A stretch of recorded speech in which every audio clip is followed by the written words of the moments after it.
Hey everyone, welcome back to Be Not Afraid. Today I'm really excited for my guest, who is Al Jackson, former Utah State Senator, and he also works with the Woodson Institute, as well as his own business, which is the Jackson Group. And I really wanted to bring him on because I got to meet him just a couple of weeks ago while Bob Woodson was in town. And just listening to them, I felt so inspired. And I really feel like we need more inspiration, kind of less of the negative and more of the inspiring things. So welcome, Al. Thank you, Cari. It's my privilege and honor to be here with you. And we that wasn't the first time we met. We met well before that. So we just got reacquainted. How's that? Right. And then I was supposed to interview you about a year ago and completely lost it because that's the way my brain works. And so it was glad to. I'm used to being an afterthought. That's okay. It's terrible. um, so I'm just a person who jumps into the conversation. I don't want to waste anyone's time. So um, I believe that our nation is in a crisis of kind of mediocrity and low standards. And I think that Utah is also very much in that same place. And so I want to talk about the solutions to get ourselves out of it and also the problems. How long ago has it been since you were in Utah? Oh boy. Because of my business, I'm out there almost once a month, but we moved away from Utah in 2016. So we've been back on the East Coast and we've been here since then. And then you also are you're also on the board for one other group, aren't you? Yes, Moms for America. That's Moms, that's my organization. Yes. Moms for America. Right. So we are engaged in the fight along with you. Thank you. We need people to be engaged in the fight. So one of the things that they talk about with the fight is that they're helping specifically minorities, that we need to do this because America is in a pandemic of racism. What are your thoughts on that? Yeah, I think the adversary is using the topic and issue of race to divide us, and mainly not only that, but to distract us from the real problems. The real problems. I mean, if you look at the Black family in particular, 75% of the kids that come into the world, they don't have a mom and a dad in the home, and it just leads to chaos.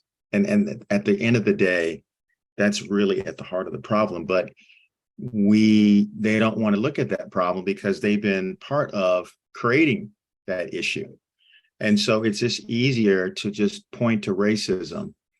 And they don't want us to understand and know our history, because if you know your history, and you do an incredible job playing Harriet Tubman. I mean, she is the epitome, the example of the victories that are possible. Because during those times, I mean, she overcame monumental obstacles, racism that was just written into the code. I mean, it was slavery, for heaven's sakes. And for her to do what she did should inspire us, because we are in no way near the kind of environment that she faced. And we are dishonoring her. We're dishonoring Frederick Douglass. We're dishonoring Phyllis Wheatley, Booker T. Washington. We're dishonoring their sacrifice by the way we're behaving today. And it was all about personal responsibility, perseverance, and resilience. And we're not teaching our kids those things. And it's so crazy to me because I just recently had a person say that the work that I do is irresponsible. Um, and I just thought, I think it's irresponsible to teach people that they're incapable of doing for themselves. Absolutely. I mean, we were sent here by a Heavenly Father who loves us and sent us here to succeed, not to fail. And either the atonement of Jesus Christ works, Cari, or it doesn't. And it's so interesting when you look at the other side and the name calling. They really are calling out what they are. So Yes. what they're doing is irresponsible. I mean, it's astounding. You look at what the Supreme Court just ruled on regarding affirmative action in colleges and universities, and it's astounding to me, and I know it is to you, Right. that I wouldn't want anyone to lower standards to accommodate me or give me an excuse for failure. That's the most debilitating thing that you can do to an individual, as opposed to, so what we do today is we pat our kids on the head instead of guiding them to the challenge, Right. guiding them to the challenge. And you remember what Booker T. Washington said when he talked about, he compared the white boy and his circumstance and the black boy, and what the black boy has to do to get ahead. He actually is better off because he has fought, he's scraped, he's persevered, and he comes out stronger, as opposed to the white privileged kid. And I don't want to come across as speaking in generalities, Right. but that it's, you get the idea. Yeah, well, one is building true resilience. And whenever you talk about that, whenever you say that our goal is to build resilience, and you say, well, here it is, I come from this circumstance, and I've climbed my way up and I figured it out, let me talk to you. And they say, Right. no, it's not the right experience, it's not the right type of resilience. Right. And it's crazy because the resilience that I've seen, and I thought this was phenomenal when Mr. Woodson stood up, he's 86 years old, I think, and he stands up and he says, stop coddling our children. And I just wanted to just jump up and scream and hallelujah, because I was just like, yes, stop coddling our children, because it doesn't build resilience. I Right. have a teenage child. So I have this teenage child, and, the majority of kids his age will play video games nonstop. And sometimes they'll sneak messages into the games, sneak political ideology into the games. Well, in my house, you have to match the time that you spend gaming with Yeah. work, with whether that's gardening or actually working a job or something, because this builds the steps of appreciation. Right. So why then do you believe, because I have my own theory, but I'll let you talk. Why then do you think that they're sending these messages of resilience that isn't? I think what the goal here is to create a dependence, and the adversary will do whatever he has to garner power. I mean, at the end of the day, they could care less about the inner city kid or the kid in these underserved areas. It's about staying in political power, and the best way to do that is to create dependency among the people. And in order to do that, you either give them things or you remind them constantly of the injuries to be avoided, as opposed to, as Bob always says, the victories that are possible. Because if you're focused on the victories that are possible, then you have an inner drive to succeed for yourself, as opposed to looking for someone to lift you up. And it's so hypocritical when you look at, and it's mostly coming from the elites, Cari. We know this. It's coming from the elites, the people who have made it. Right. And they made it, but you can't. And so Right. instead of sharing their journey and inspiring others to follow in their footsteps, they're basically saying you can't make it, that America's racist. Do you remember the Democratic National Convention back in 2020? And Michelle Obama had the audacity, while she's speaking from their multi-million-dollar home in Nantucket, looking in the camera, talking about racism. You I think just, she was wearing $3,000 boots. yeah, Yeah. you cannot make this up. I mean, it's astounding. So, Yeah. but you know what? Here's the good news. People are waking up. They are waking up. And the other side, and I hate this call them the other side, because they're our brothers and sisters. They are allowed to have a Saul on the way to Damascus experience, where they become Paul. And we Right. we Absolutely. have to grant them grace enough. And I love what Bob talks about, ill intention versus ill informed. But we do know there's some ill intention on the other side. That there really is, Well, particularly there's a from grift, right? There's a right, grift. There's right.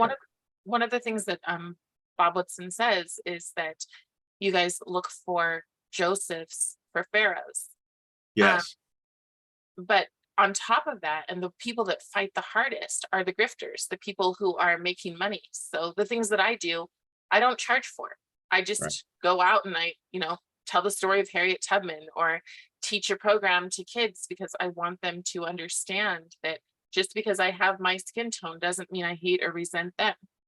Right. These are important messages for me. But the grift is thousands of dollars for a speaking engagement to talk about how oppressed they are. Meanwhile, they have no understanding of what that working class or working class poor person really Right. wants. They never asked those individuals. Like Nicole Hannah Jones, when she came out to Utah, how much was she paid for that visit? Right. And Bob Woodson came out the following month on his own dime, Wow. on Yeah. his own dime. And so that's all you need to know. Yeah, but they Yeah. have, what did Booker T. Washington say? There's a class of Blacks who profit from keeping Blacks down because it pays. It pays. So what I liken this to, and a lot of people, may take offense, but what I liken this to is that plantation mentality. But it's not just the mental slavery. There's also the overseers, and oftentimes the overseers were Black themselves, and they Yes. would crack the whip on other people because hey, it got them treated better. Even when I tell Harriet's story, I talk about how she couldn't trust every single one because some people would go out and spy for their masters. Right. And Right. that's what I see. I see people who will go out and say, "Oh, I'm a victim. I've never ever been oppressed a day in my life, but Right. but I'm the victim. So give all your Right. money to me," and I just am like, Puppets. They're no, puppets. So puppets. so Yes. Harriet Tubman, I Bob told this story, and he talked about the slave chasers who were Black who were going after Harriet, and it was white people who helped rescue her. So this notion that all Black people are good and all white people are bad is just ridiculous. Yes, absolutely. And I do think that people are starting to realize that. But so I believe that systemic racism is real. Oh, of course it is. But I just think that what it is the same thing that they're doing now. So they started off with telling the Black people, you can't do, we need to help you, look for the anger. They went into communities that were thriving. They were thriving before the 1930s when liberation theology came in. Right. I'm glad you said that. That's a very good statement.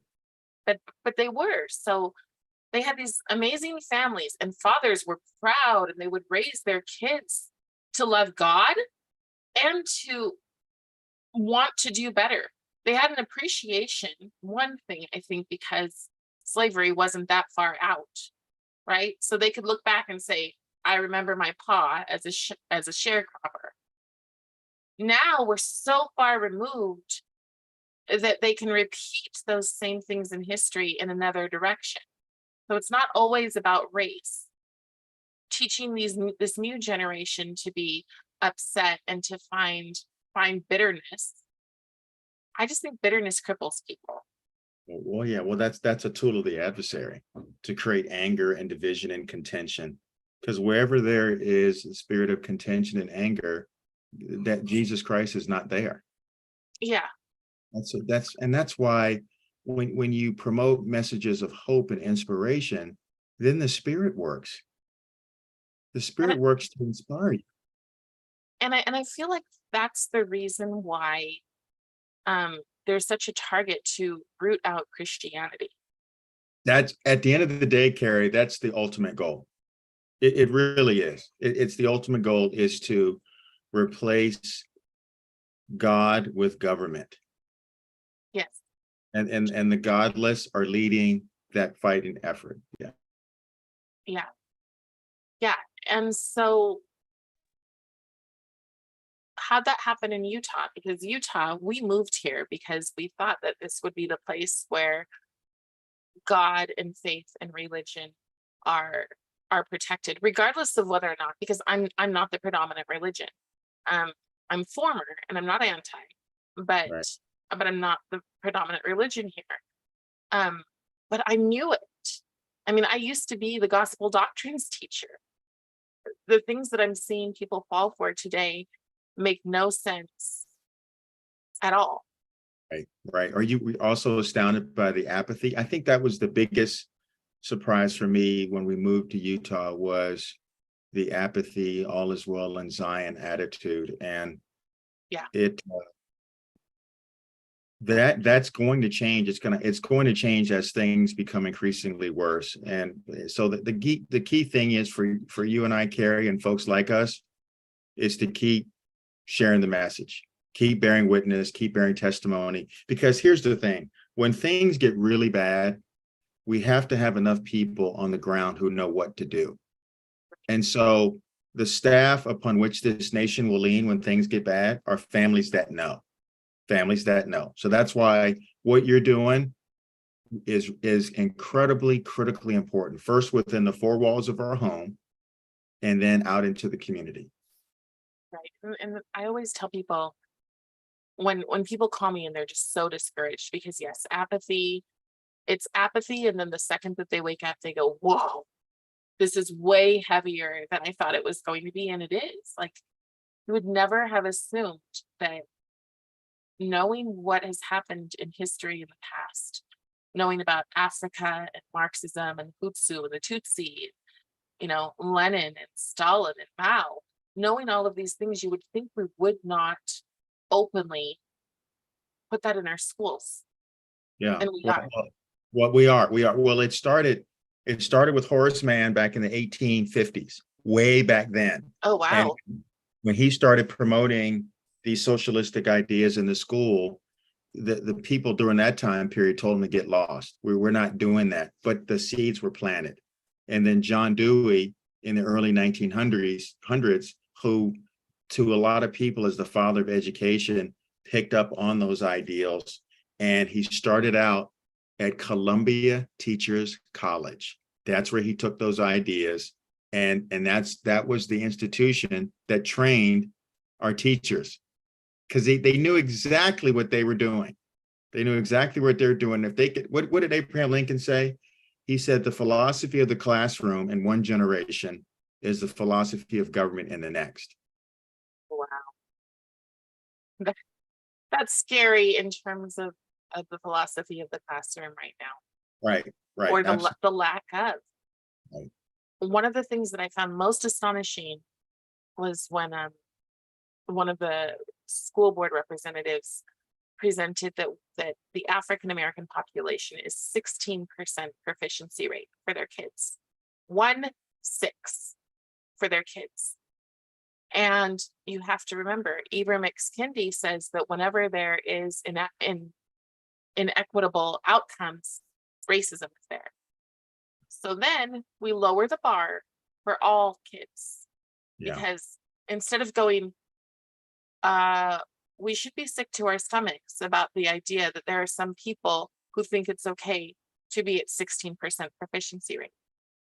We should be sick to our stomachs at that, I think. Ridiculous.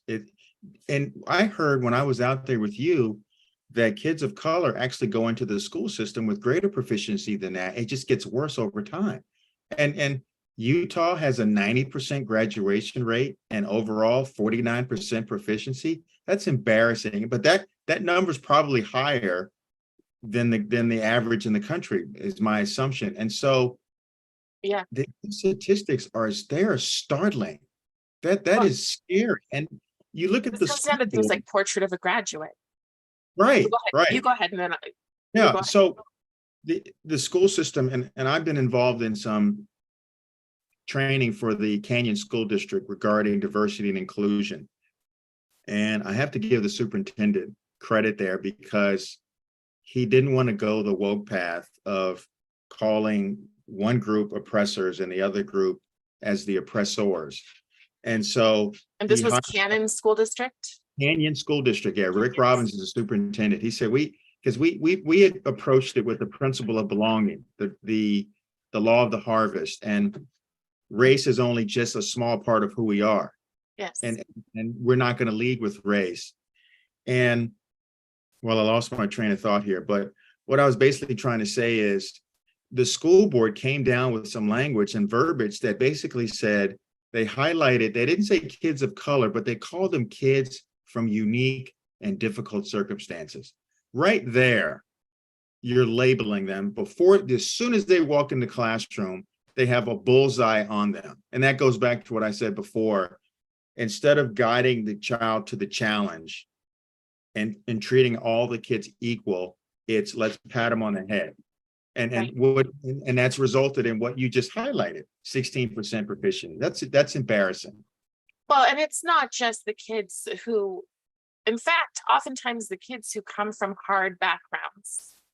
And I'm specifically speaking poverty, not drugs, not alcohol, not incarceration. I'm talking just poverty here. A lot of times those parents are the most vigilant on making sure that their kids are doing well in school.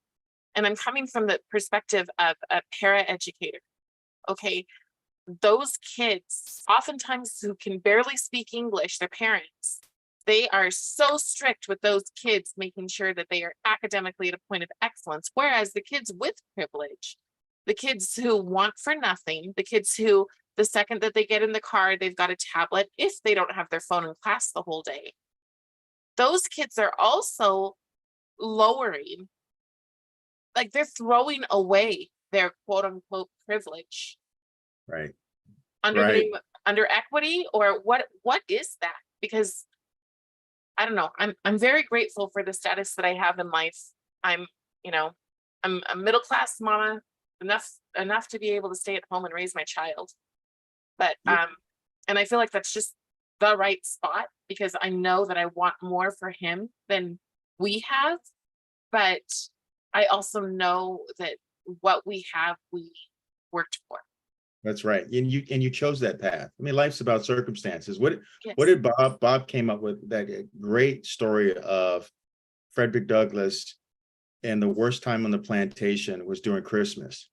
There was during the Christmas break where the slave master would serve alcohol because he wanted alcohol and irresponsibility tied to freedom. And then some of the slaves, though, didn't succumb to that. Some of the slaves either worked during that 6-day period to earn money to buy their freedom, or they visited their families.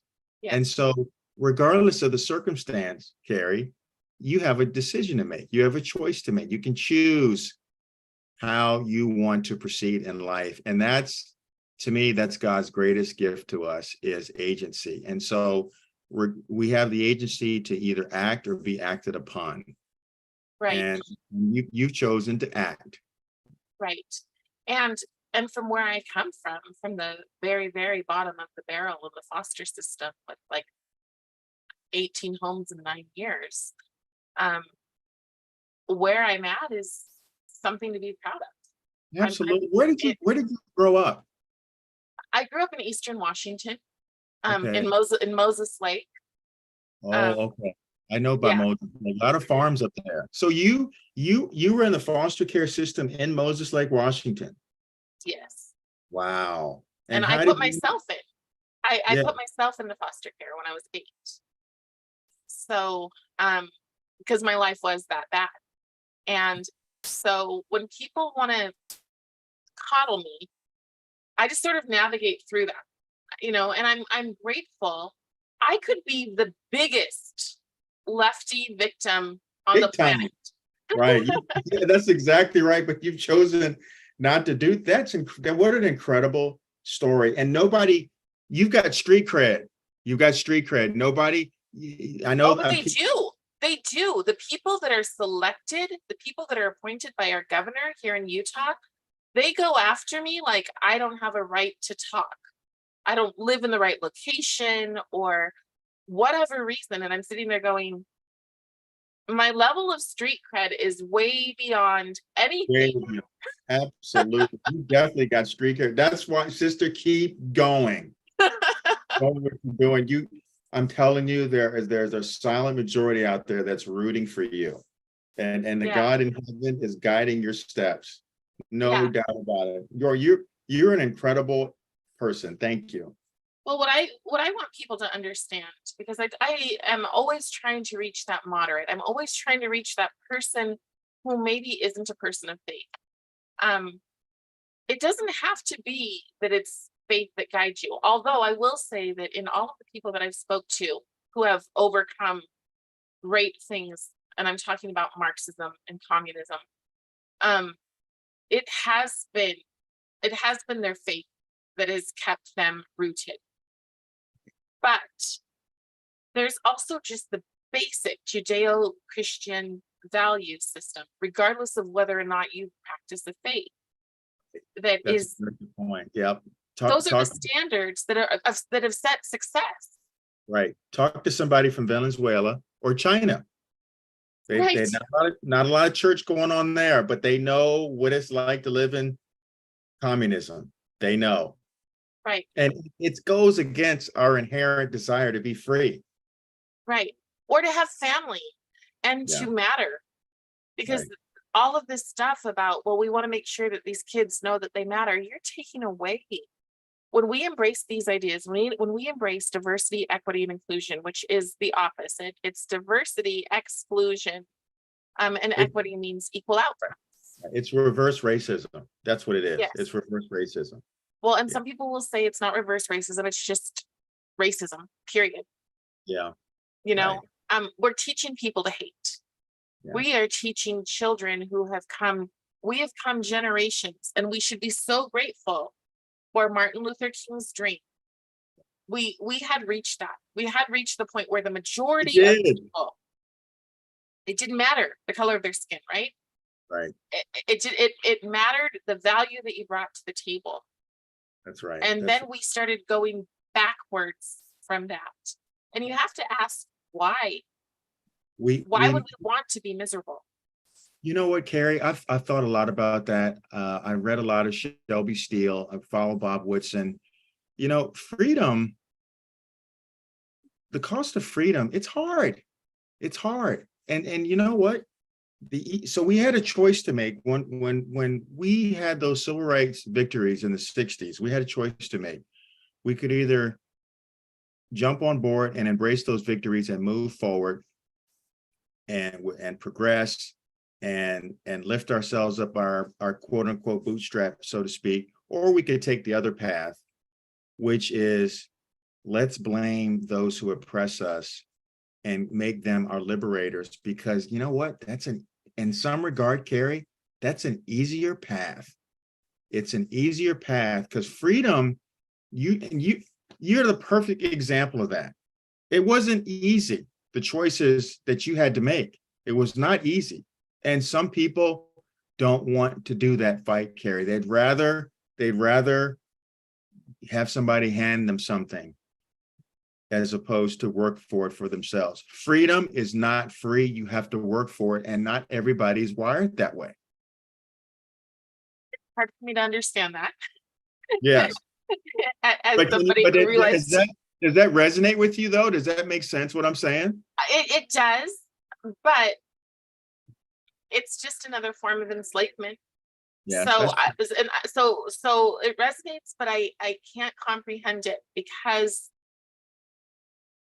that, during 2020 with the whole I can't breathe, Yes. that's what I feel like when people tell me that I cannot think for myself. What I see coming into our schools and coming into our community is a recolonizing, Yes. Oh, you know, absolutely. Yeah. and like you said before, turning to statism. Yeah. And I once the scales have fallen off of your eyes, there's no way to go back. You can't just go back to sleep once you've been awake, and once you realize that the people who support these programs in our schools, the people who are making businesses take on these programs, they are filthy rich themselves, and they're every single color, but mostly white. Yeah. So Oh, that's right. That's exactly right. They can make it, but then isn't that astounding? They want to change the system after they've made it. yeah, They it's made it. So I want to respond to your thought, because have you read Up from Slavery from Booker T. Washington? I have not. I have it on my bookshelf. So It's a worthy read. There was a statement he makes in there where he talks about when they first found out they were free, because he was born a slave, 1865, Civil War's over, the news comes to the plantation, euphoria. People are excited, they're crying, they're just crying these tears of joy. And then he said this, which is so interesting. He wrote this. He said, after a little while, when everybody calmed down, they all started to look at each other like, oh crap, now we're free. What are we going to do now? Because it's settled in on them that now it's up to us. We got to figure this out. yeah, We got to figure this out. So, and it I takes work. assume it takes work. And I bet you some of them said, man, I'd rather stay here on the plantation. But I'm sure the majority of them said, no, we're out of here. But that realization set in. And so that gift of freedom is not free. We have to work for it. Right. And just can't thank you enough for all that you're doing, because what you're doing, you stay on that wall, Cari. Well, yesterday I was teaching a class. I was teaching a class of 15-year-olds about liberty. And we were talking about the bread and circus, where they would go and similar to the Christmas event, right? But the thing is that it wasn't just a matter of getting them drunk. These little tiny things that they were giving that should have been a person's anyways, their wine and their little bit of food and money, cheese. They would then turn to their masters and say, oh, praise the king, oh, praise the emperor, right? So then it completely messed with their minds. And that's how come I can't hate the people who strive to make my life miserable, who strive to slander me or whatever else, because that first generation, they resent being a slave, regardless of what color they are, because there's way more slaves than just black slaves on the plantation, right? Right. So they resent it. But the next generation who's born into it, they accept that as that's what they get. That's their lot in life. And they even accept it to the point that they resent anybody who gets off of it, gets away from it. They're the traitor, right? Right. Did you? That's what we see that now. When you did the kids, tell me how did the kids respond to that story? The kids were literally like, it's a small class, it's a homeschool co-op, and one of the kids just sat there and he's like, I hate school, I'm not going to enjoy this. And so I showed it to them on a video, and then afterwards we have a Socratic seminar and we talk about it, and I just ask them questions and they just answer. Everybody is in a truly safe space so they can give their opinions, no judgment, right? And this kid just goes, he just was like, my mind is blown. And so I started asking them questions like, so like one of the clips on the video, and this series is called the Academy of Ideas, if anybody's watching and interested. But one of the clips shows that and shows the people enslaved. And then the next one shows people, it's a cartoon, and it shows people walking with their phones in their faces. Wow. And how that's our bread and circus. Our phones have changed the way that we feel about work. Oh my gosh. But I wanted to ask you, coming here to Utah, I know when I came here to Utah, people were like, how can you go live there? It's super white. Did you feel that way when you moved here? So my wife doesn't look like me. And so over time, I've adapted to it. When I first started going out there, I got tired of being asked if I played for the Jazz or what I did for a living, because they all, yeah. Yeah, those are the two questions you get. But over time, Utah to me is a land of opportunity, particularly if you're a person of color, because I think there's enough good people there that look at you from the content of your character as opposed to your color. Now, is there covert racism that's out there? Absolutely. And most of it I would attribute to they're just not used to being around a lot of people of color. And so and Utah is unique because we're not all people of color in that state are not clustered in one area or little pockets around. They're all over. I mean, they're really spread out. And so that makes it kind of harder. To me, it makes it a little harder because finding those people that look like you makes it more difficult because you're so spread out. That's why when Bob Woodson and I were out there last month and seeing that collection of people of all hues was so inspiring. I'm telling you, Bob is fired up. We're going to do we're going to get some resources to the folks at the grassroots level in Utah, because Bob sees what I see. He says Utah should lead the way in this with regard to racial unity, harmony, and they should lead the way. And so we want to invest in that state and then have it spread out.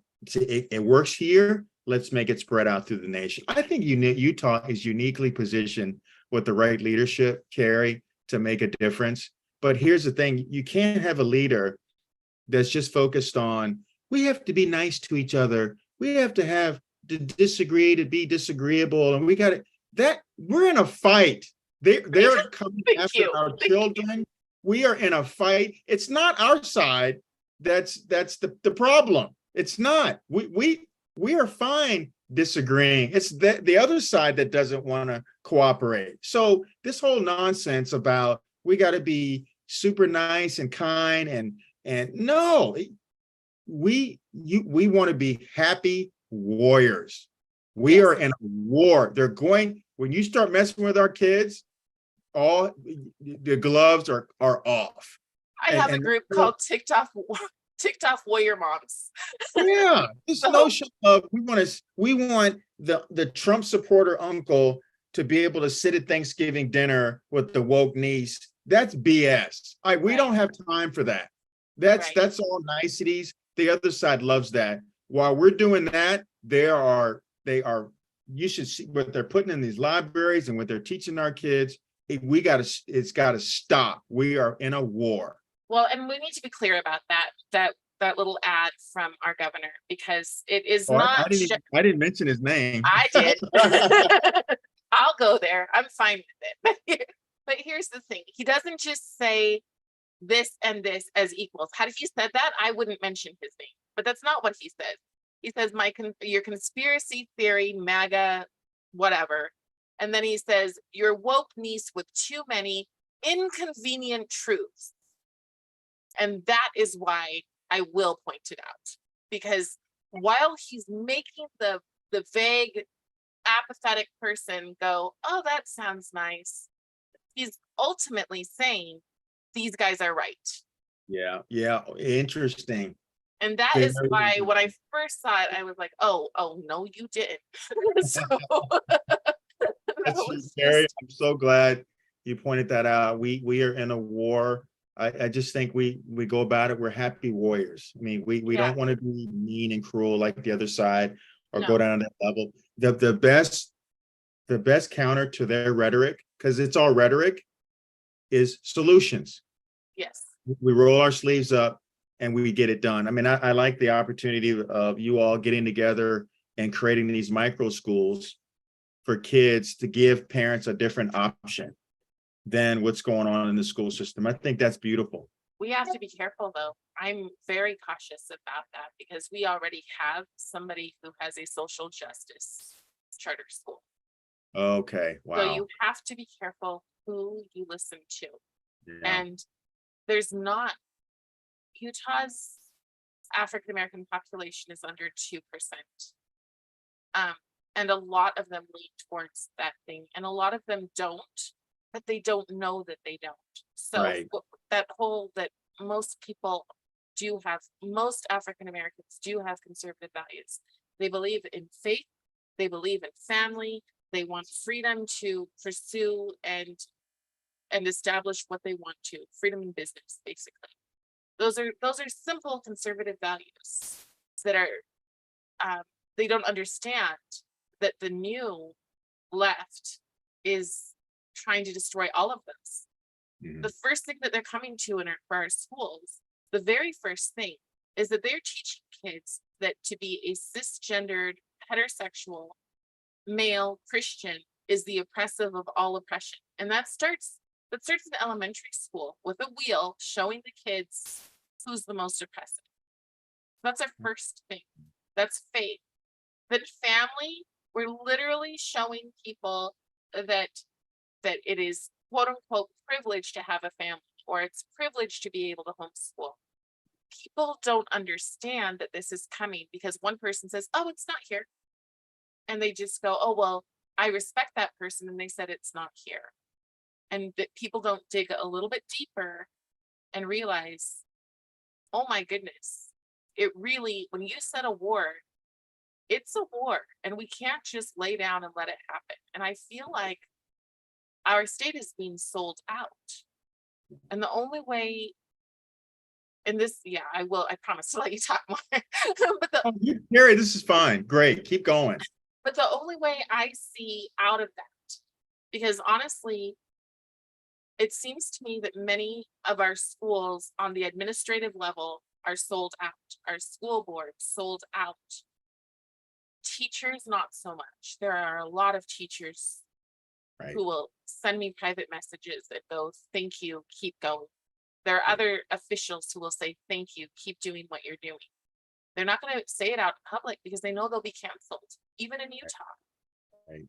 I'm So glad our to hear. solution is grassroots. Yeah, grassroots. If I were king for a day, or if I was still in the legislature, I think one of the things that I would focus on is I'm still trying to wrap my arms around, why do we need a Utah State Board of Education? Why do we need a Board of Education? Why isn't the money going straight down to the local communities, to the city council, who then gets with the parents form a council, the parents hire the principal, the parents direct the teachers being hired, and the parents direct the curriculum. That's how it used to be, and it worked. And so this whole notion of the school board, the district, the State Board of Education, all that bureaucracy has led to what you talked about earlier, 16% proficiency, which is embarrassing. So let's give it back to the parents. And you know what? And you said something earlier about parents of color. They're even more diligent.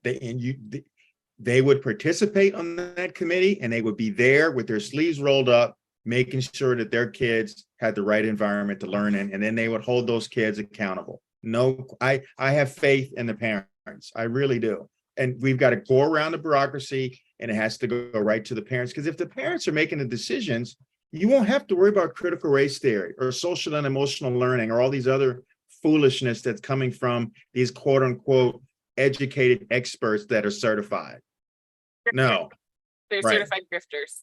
Certified, that's exactly right. So you bypass all that and you go right to the parents. Right. The problem is that we're already past that in Utah. So there's very, very little parental rights. Yeah. One of the things that most recently happened is a teacher decided to show her classroom videos of two men kissing. But because it was on Netflix and it was a cartoon, she showed it to them. She stopped them as soon as these, 7th and 8th grade boys are like, ew, they didn't like it.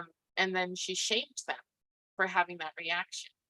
Oh my gosh. And she knew she'd be okay with it because that's the guidance, and that comes down to the weaponizing of empathy. But what my argument to that was, and I think it's valid, is that what if you are a child who's questioning your identity in that class? What if you're sitting next to one of those boys and you think they're awesome, they're a friend of yours, and you haven't come out yet? So then, which I don't necessarily agree that we have this massive pandemic where everywhere you turn, everybody's part of the quote unquote queer community. Yeah. People need to look into what queer means, because it literally means crippling your mind. It doesn't just mean, open sexuality, which why are children being taught to be open to sexuality? But those are the facts that need to be presented to parents, and especially parents of color, because they're not going to be okay with it. That's just a fact. Right. But that's not the goal. The goal is statism. And if we can destroy people and make the people who aren't okay with kids being sexualized look like bigots, right, then we can further our goal. So can we talk about, I only have a few minutes left. Um, what have solutions looked like that you've seen that have worked? So one of the things that we have focused on, my wife and I, is we teach an online class to parents across the country about what they can do to shore up things within the four walls of their home. Because not every parent has the option of homeschooling their kids or affording an expensive private school. So they have to send them to public school. So what we try to empower these parents to do with knowledge that they now transfer to their kids is you have to take responsibility for educating your children and arming them before they go out into the school system so that when they get there, they will be able to discern truth from error. And so, as I said in the beginning, to me, the solution starts within the four walls of our home with our parents. We have to give them the resources, the knowledge, the stories of America, the importance of this nation and its founding documents. And when these kids are armed with those ideals, they become a force for good. We've seen it in our own home. We lived in Hood River, Oregon, Cari, where they worship the planet and they don't worship God. And they didn't believe that you weren't allowed to call it a Christmas tree. I mean, it was awful. So my wife got together with a bunch of concerns moms, and they started a cottage meeting group in their community. And so they started reading books that they could then take back home and teach their children. And then dad's sitting there, and then next thing you know, dad becomes converted. And that's me. That's the model that we found. And it started with my wife, who's the mother. And it infiltrated our entire home, and it makes a difference. My wife teaches women. She had four of them, four, I think maybe five women decide to run for the school board because they had gotten these principles inside of them. And so they ran for the school board and they won. They won. And so those are real tangible results from the work that we're trying to do. And a lot of people are doing that. They're focused on how can we empower parents to train up the next generation of patriots. Right.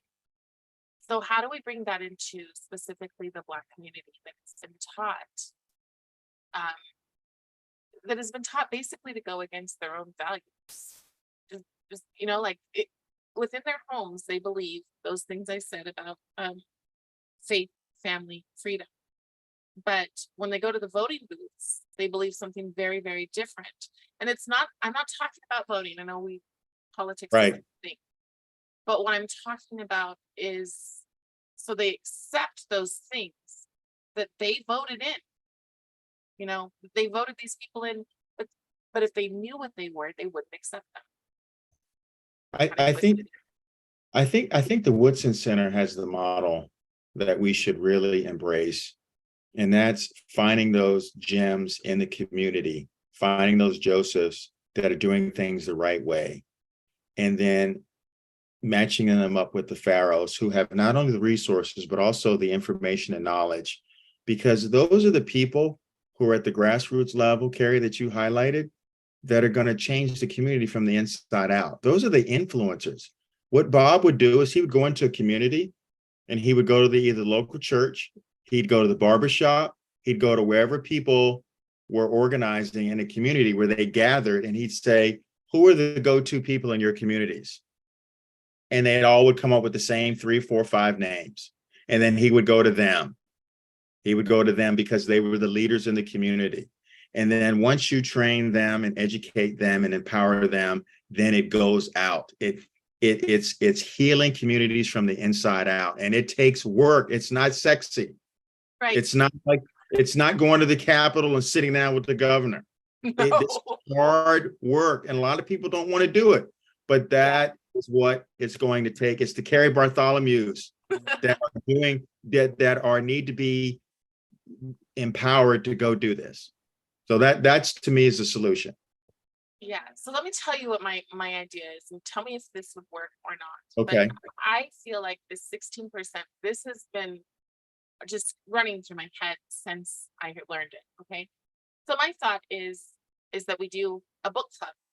and we do two groups. We do a younger group and we do a like junior high school group. We encourage them to read books. Now, I'm not a huge, I'm not really concerned about representation. I learned my values a lot through the classics, The Secret Garden, The Little Princess, like those books. They didn't have to look like me for me to go, oh, they have been through a lot of hard things and they had to work on themselves to be better. Or Sarah and the Little Princess just was always kind. These are values as a little child. But so we bring these books in, and I'm perfectly fine with reenacting the stories or getting other people to do this, right? To get these kids excited about these books. Then what we do is we give them a challenge where they read a book of somebody else's culture that's a similar story. So we start to teach unity by just take something like Cinderella. Well, there's a million different versions of Cinderella in a million different countries. So maybe the first one we read is the story is an African version so that they have quote unquote representation. But then we say, okay, now here's the Chinese story so that you can learn to feel a sense of unity instead of feeling like you must fit into your own collective. And the only thing that matters is you're hearing your own collective. I love that. I think that's beautiful. Have you started doing that? No, I literally was, I was thinking about it because I was like, okay, they need Josephs, but everything I do costs nothing. So how do I create something that they can connect to Right. Pharaoh to? So I think that's awesome. That's something that you could start with the homeschooling group you met with today or that you taught yeah, this week. yeah. And I guarantee you the moms, it'll resonate with them also. They're our secret weapon, the Yes. mothers. They're our secret weapon. But so are our fathers. If fathers Yeah. do not stand up, one Yeah. thing, mothers get tired. Mothers get, and also No. if mothers and fathers are not on the same page, Right. um, they fizzle out, I think. Yeah, no, I'm with you. It started with mom in our home, and then it didn't take long for me to get converted. And Yeah. then together, I'll put us up against anybody. Yeah. Yeah, we are a force to be reckoned with for sure. And so we just have to replicate that throughout the country. And we will get there. And Cari, I'm optimistic. I really am, because we've read the book and we know who wins in the end. We know who wins in the end. We just need to make sure that we're on his side. And it doesn't take a ton of people to make a difference. It just needs to be a few of us, just a few of us. And that's why I'm optimistic. And people are waking up to their awful situation. And we're seeing increased numbers in our classes. And people are asking questions. They're showing up at these school board meetings all over. You see it all over social media. So it's time to capitalize on it. The time is right. If it's not going to be us, Cari, then who? Right. So the time is right. Yeah. Right. That's why what you're doing is incredible. Can't wait to be out there again with you all. Yes, I'm super excited. So tell me again the name of the business that you run with your wife so that other people. Yes, it's called Moms for America, momsforamerica.us. Jelene and I are teaching a class this fall called the 5,000 Year Leap. And it's basically those 28 principles that went into the founding documents, that it resonates with everybody. Doesn't matter if you're a Republican or a Democrat. These are core principles that are just inherent in us.